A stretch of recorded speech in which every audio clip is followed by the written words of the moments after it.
March 1943. 8 Japanese transports packed with nearly 7,000 troops slip across the Bismarck Sea under heavy destroyer escort, confident in their safety. Their mission: reinforce New Guinea and secure Japan's crumbling hold in the Pacific.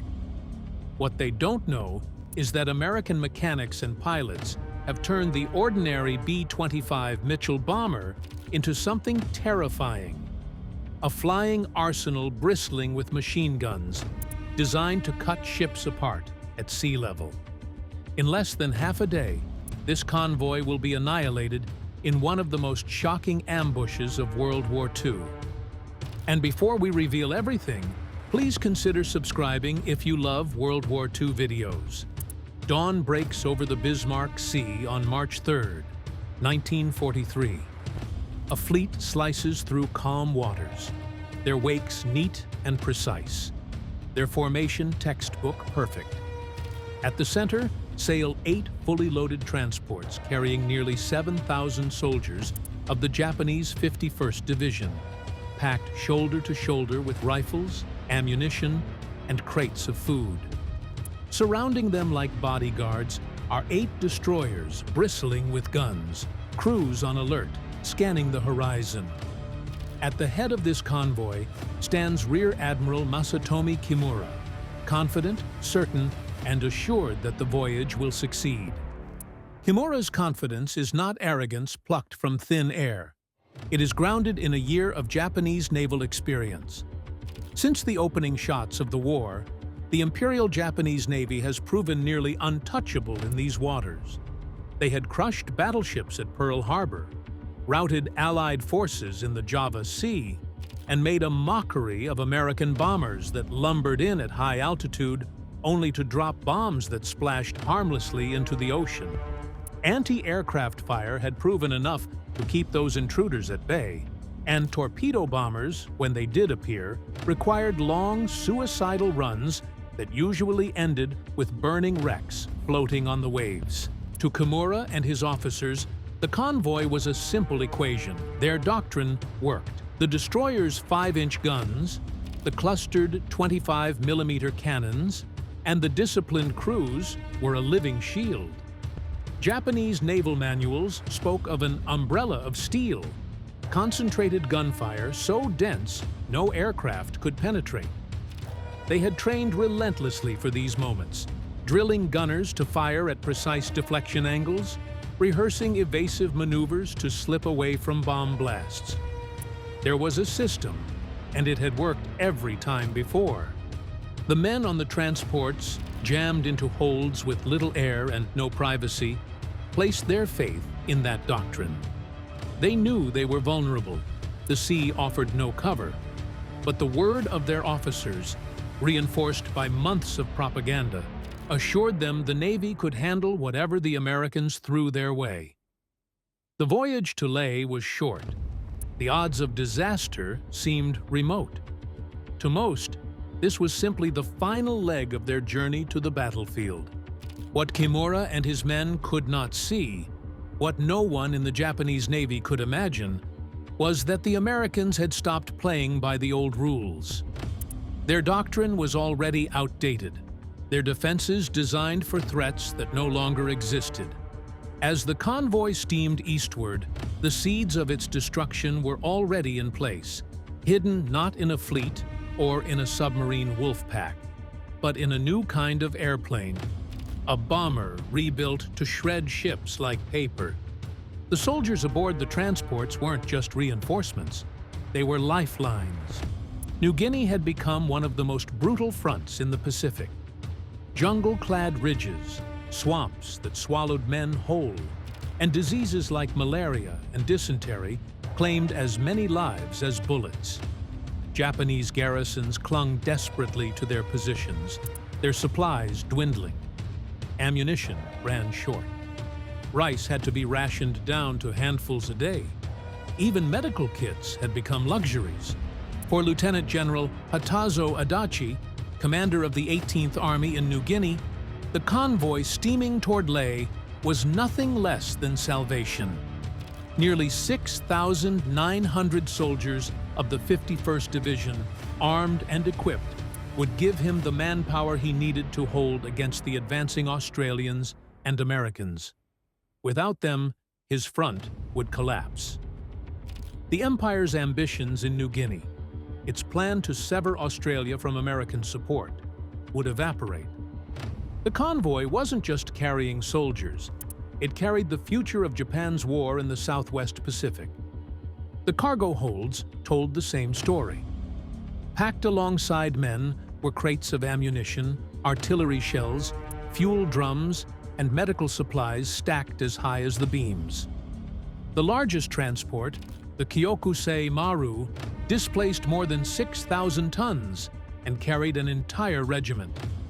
For weeks, the men had waited at Rabaul for favorable weather, packed in barracks, itching for action, now finally en route to their destination. For them, survival of the convoy was the difference between arriving as warriors or never arriving at all. Back in Tokyo, imperial planners pinned their hopes on these shipments. The Japanese Navy still believed that control of the sea meant control of the war. As long as convoys reached their destinations, the garrisons could fight. For 2 years, the strategy had worked. Convoys had delivered men and supplies, often under fire, but usually intact. There was no precedent for complete annihilation. But the Allies understood those stakes just as clearly. To General George Kenney's 5th Air Force, stopping this convoy wasn't just about sinking ships. It was about choking Japan's advance at its root. Destroying it meant starving thousands of enemy soldiers before they could ever fire a shot, saving Allied lives in battles that would otherwise rage in the jungles of New Guinea. The men packed in those holds sang songs, sharpened their bayonets, and dreamed of battle. What they didn't know was that they were already marked for death. The Americans weren't going to meet them in the jungles. The killing ground would be the sea itself, and the weapon that would decide their fate was unlike anything they had ever imagined. While the Japanese convoy pressed confidently toward Lae, in the humid workshops of Brisbane, Australia, an entirely different story was unfolding. One built not on doctrine, but on desperation and invention. The Americans had learned the hard way that their conventional tactics weren't working. High-altitude bombers scattered bombs across wide stretches of ocean, rarely hitting anything.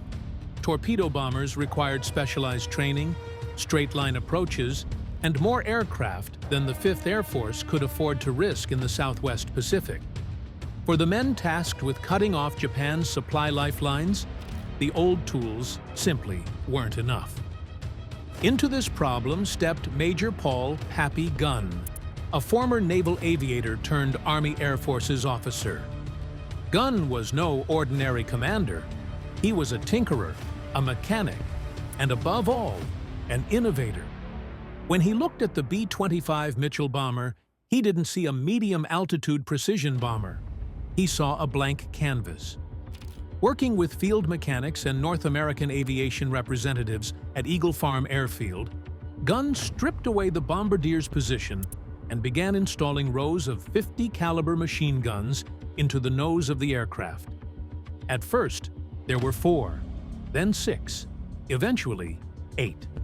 Each one capable of firing armor-piercing incendiary rounds that could rip through steel plating, ignite fuel stores, and shred anti-aircraft gunners before they had a chance to return fire. The results were extraordinary. The B-25, once just another medium bomber, had been transformed into a flying gun platform.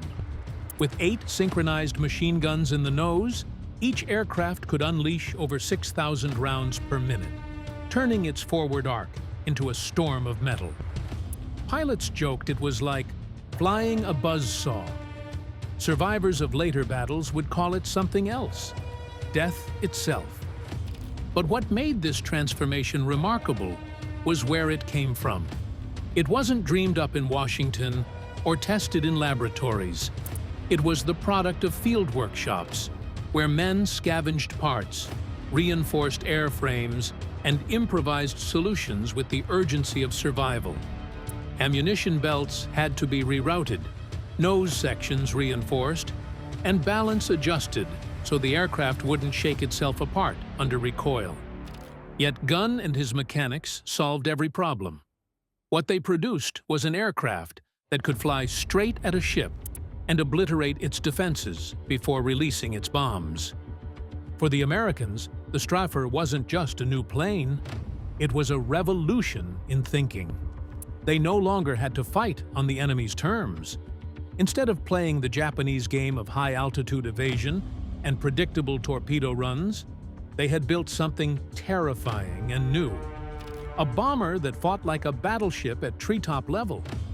And it was about to change the Pacific forever. Firepower alone wasn't enough.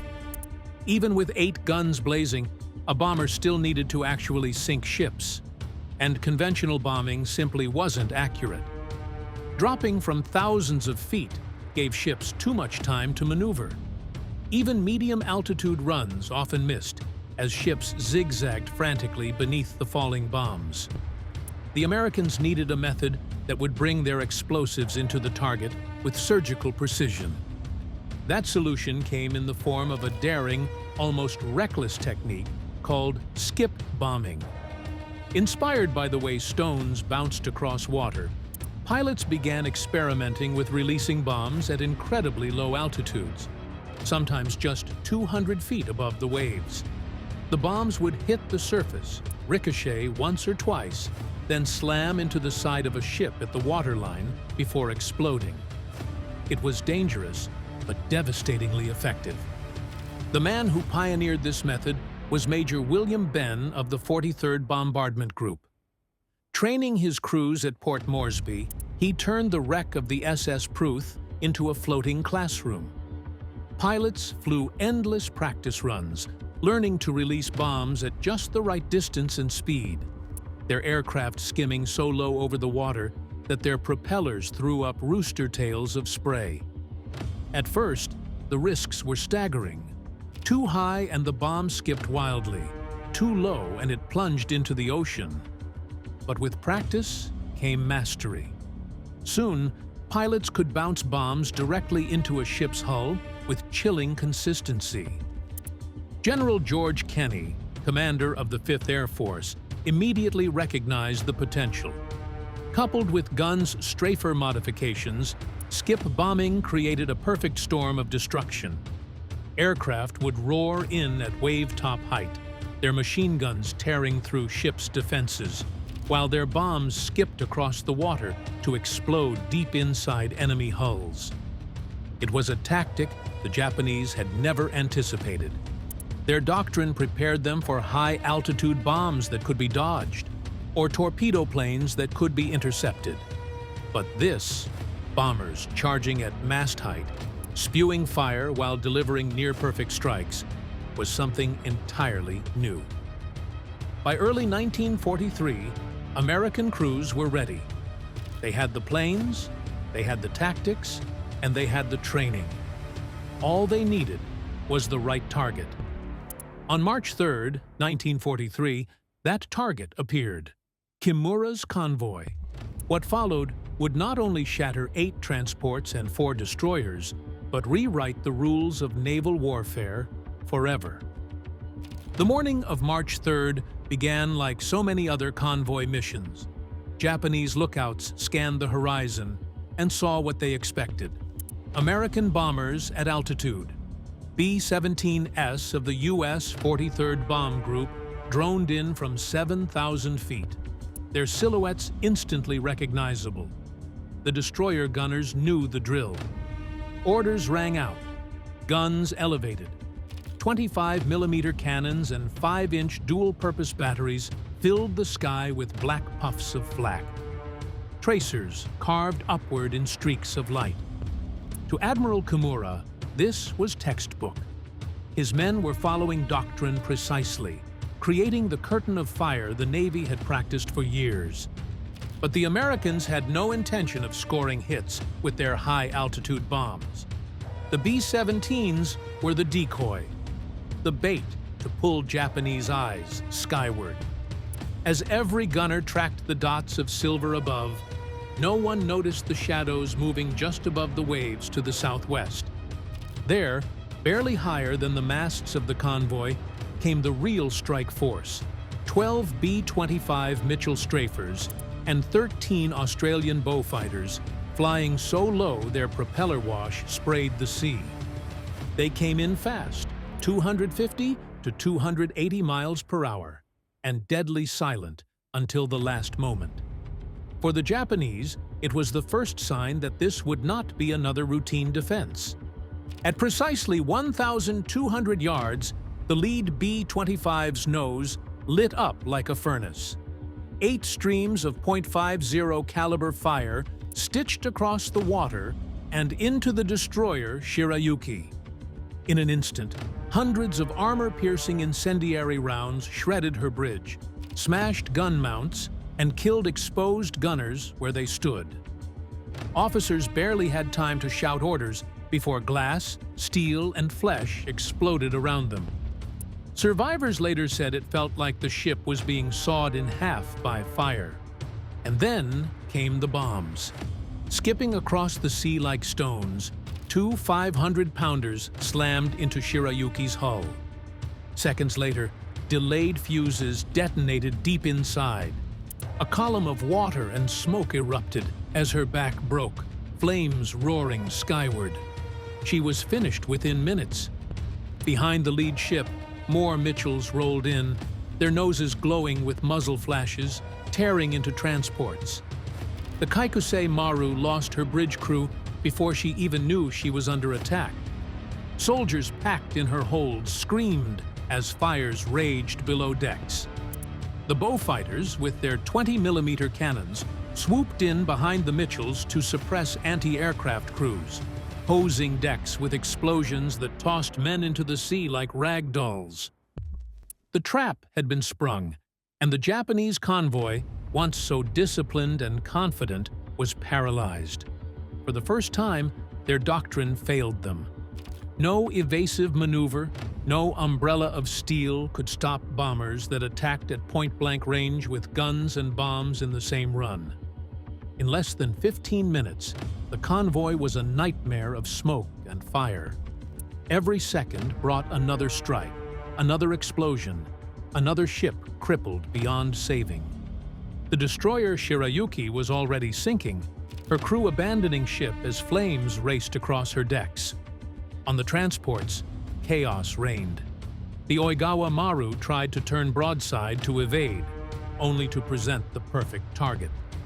Lieutenant Donald McCullough, flying a Mitchell nicknamed Sleepy Time Gal, opened fire at 1,500 yards. 8.50 caliber guns roared, walking rounds along the ship's hull. Fires ignited in her cargo holds, where ammunition and fuel were stored. A heartbeat later, skip bombs detonated beneath her waterline. Oigawa Maru split open, burning soldiers spilling into the sea. Out of her 1,500 men, few would survive. Elsewhere, the Arashio attempted heroism. Her captain swung the destroyer between the attackers and the transports, trying to shield them. It was a fatal mistake.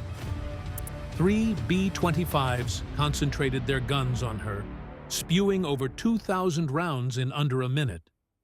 Her bridge disintegrated. Her rudder jammed. Out of control, Arashio slammed into the transport Nojima. The two ships locked together, burning fiercely, their crews helpless against the spreading inferno.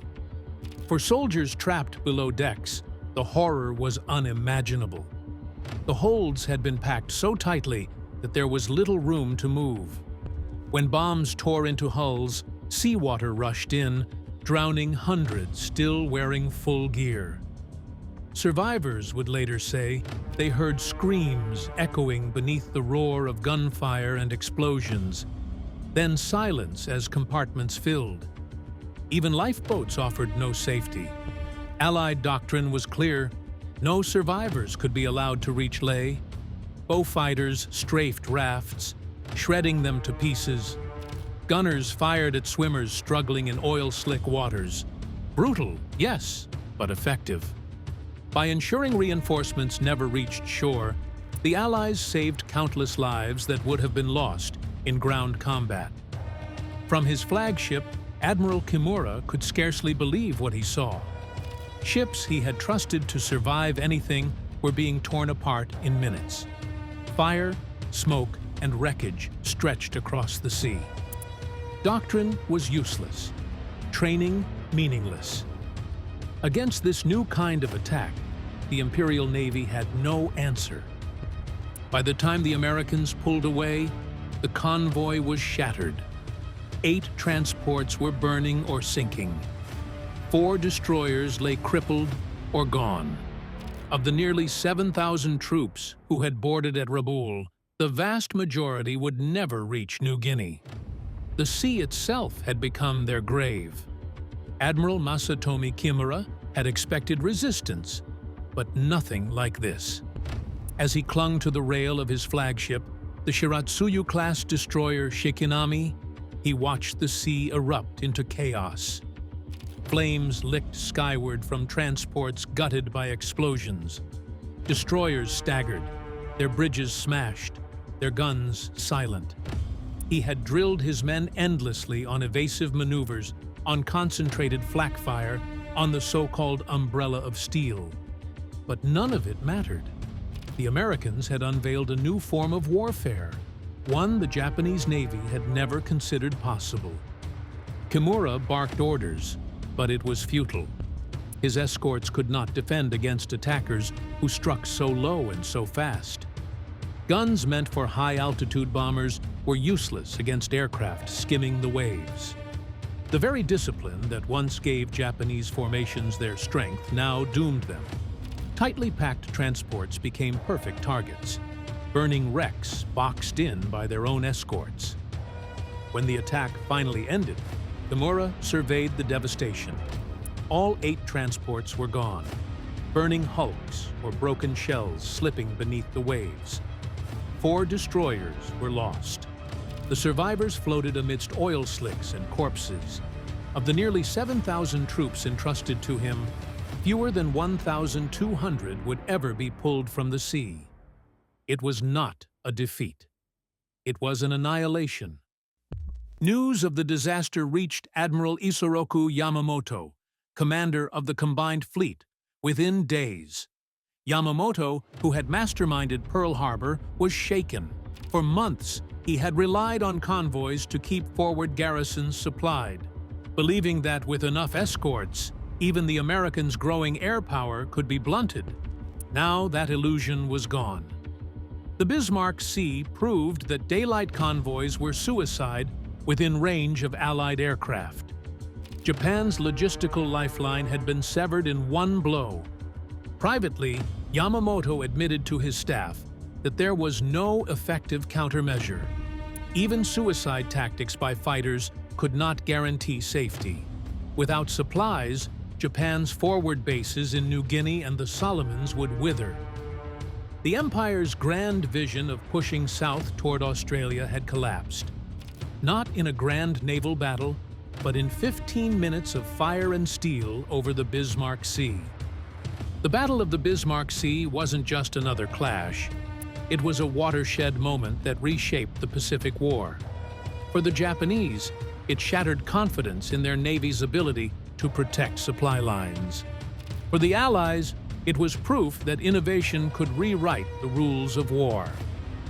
The B-25 strafer, once an improvised experiment in an Australian workshop, became a legend.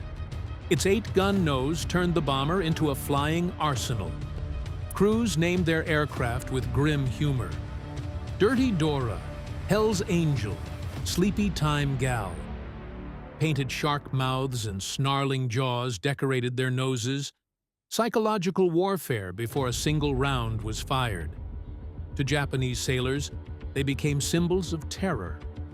Survivors called the strafers the 8 Eyes of Death, remembering how the glowing muzzles lit up seconds before their ships were torn apart. From 1943 onward, The impact was undeniable. Japanese commanders quickly realized that daylight movements of transports or warships were impossible within B-25 range. Garrison after garrison was cut off, forced to survive on dwindling rations. Soldiers in New Guinea starved, their supplies sunk at sea. The Tokyo Express, high-speed destroyer runs at night, became a desperate replacement. But even these suffered losses when strafers adapted to night strikes. The technique of skip bombing combined with overwhelming gunfire proved devastating far beyond the Bismarck Sea. Strafers attacked harbors, airfields, and even destroyer flotillas, annihilating targets in minutes. In November 1943, a mass raid on Rabaul's Simpson Harbor left dozens of ships destroyed or crippled. Japanese officers who survived wrote that it felt less like a battle and more like being fed into a machine built to kill. For the Allies, the lesson was clear. Ingenuity mattered as much as numbers. A handful of modified bombers had accomplished what entire submarine flotillas or heavy bomber raids could not: complete destruction of a convoy. The doctrine of naval warfare, built on battleships and cruisers, was suddenly obsolete. The era of the gunship bomber had begun.